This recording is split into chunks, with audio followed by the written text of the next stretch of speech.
This week, Outer Loop Games' latest title Falcon Age took flight on PS4 and PS Vita, capturing the attention of developers with beautiful Falcon GIFs and a unique style of gameplay meant to bridge the gap for Vita and non-Vita players. Today on the GD Twitch channel, lead developer and Outer Loop Games co-founder Chandana Ragat, dropped by far a conversation about the making of Falcon Age that you can now watch in the video above. Raganelli was kind enough to discuss his vision. An anti-colonial story and hot classic design lessons from Disneyland can help developers trying to break new ground in VR. If you are looking for more interviews with game developers talking about their craft, be sure to follow the GD Twitch channel. Today someone on Reddit noticed that on Romru's Vimeo channel hosts about 31 minutes of footage recorded by software creations owner at Inton during a visit to software in 1993. While the studio was making good, the clip appears to have been online for ages.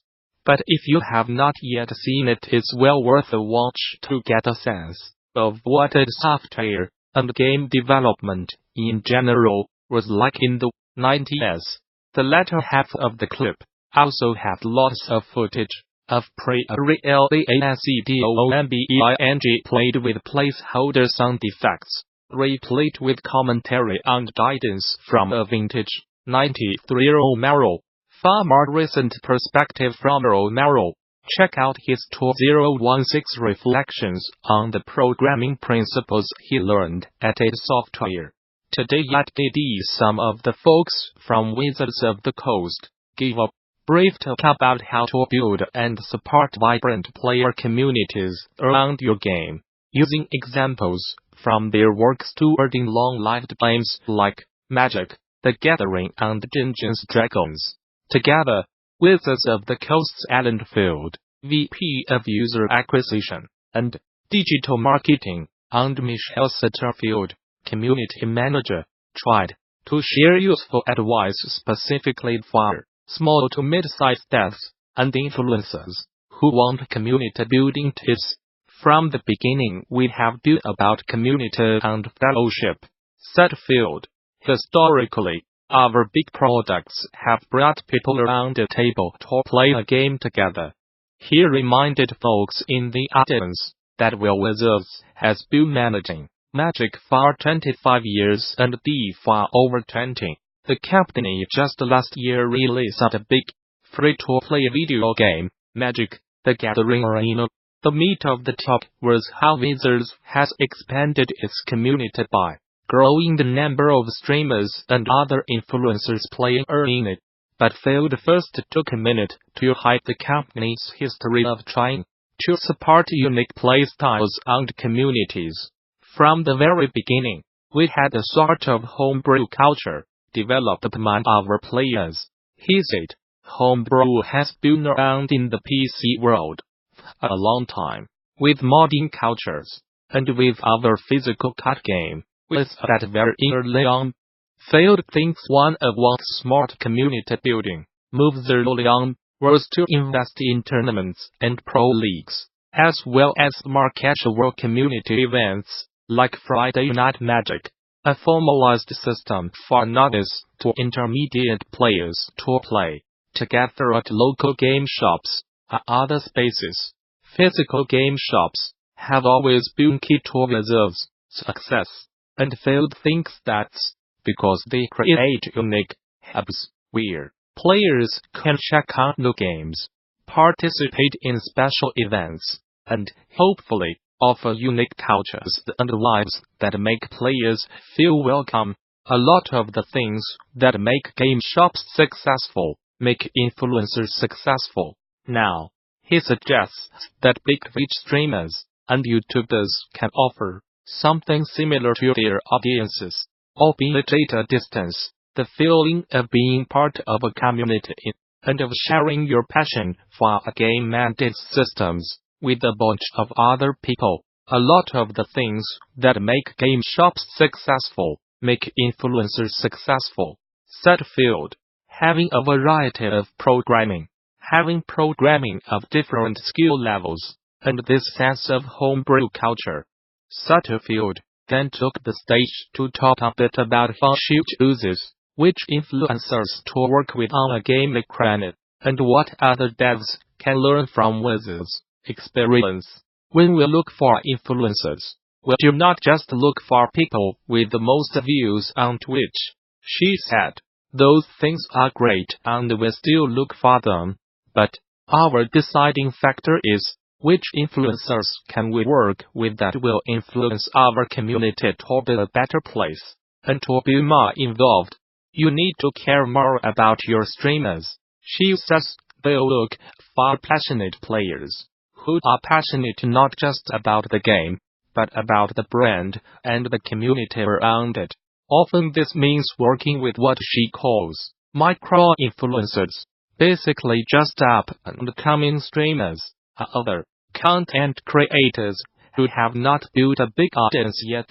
When we use micro-influencers, we get so much more than just using top-tier influencers alone, Sutterfield said, noting that a good mix of such micro-influencers can bring you just as much, if not more, attention as if you did just talk to the people with big audiences, and the smaller streamers can often inject their own beneficial mix of personality and community, according to Sutterfield.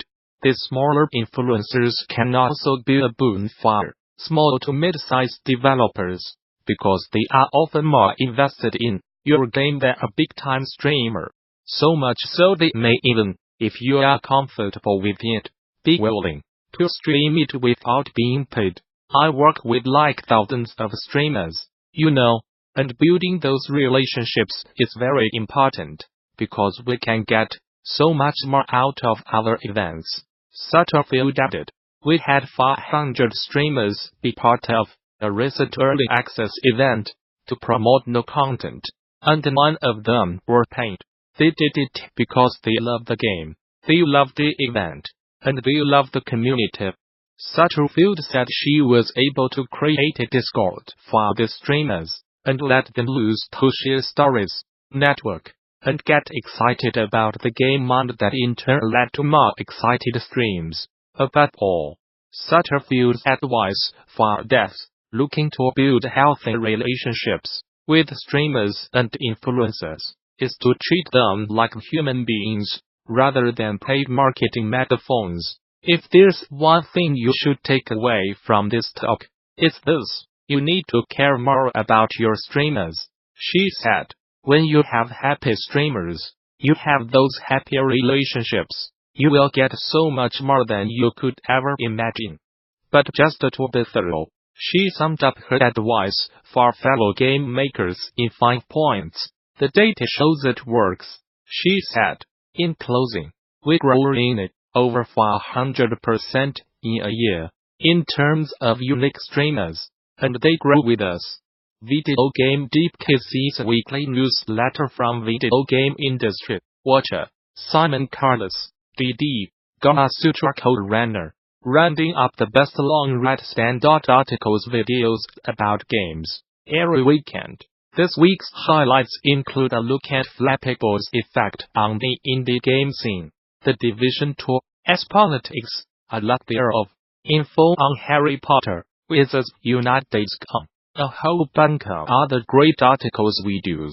Do not really have much time to type, because it's Game Developers Conference 2019 time, and with various people coming into town ahead of the show, I have the briefest window to prepare this. See you on the other side. Until next time. Simon, Curator.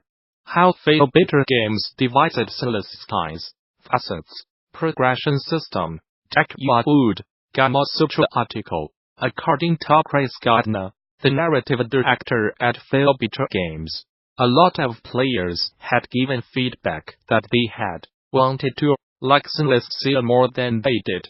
But the game's fiddly progression system and lack of tangible reward had stopped them from becoming more invested. What incorporated illusion means top players. Danish Shape, it naming article. I was in middle school when Super Smash Bros. Came out on N64. To say that I loved this game would be an understatement. I loved the characters. Kirby was my main. The maps, the thrill of the competition. All of it. So, when my local Blockbuster announced they were hosting a Smash tournament, I was excited to show off my skills and meet others who loved Smash as much as I did. How Final Fantasy VII revolutionized video game marketing and helped Sony tackle Nintendo. Daily Dial, Crackback Paste magazine article. Bamberger wrote marketing documents and circulated them within C, describing the game Final Fantasy VII as a tentpole release.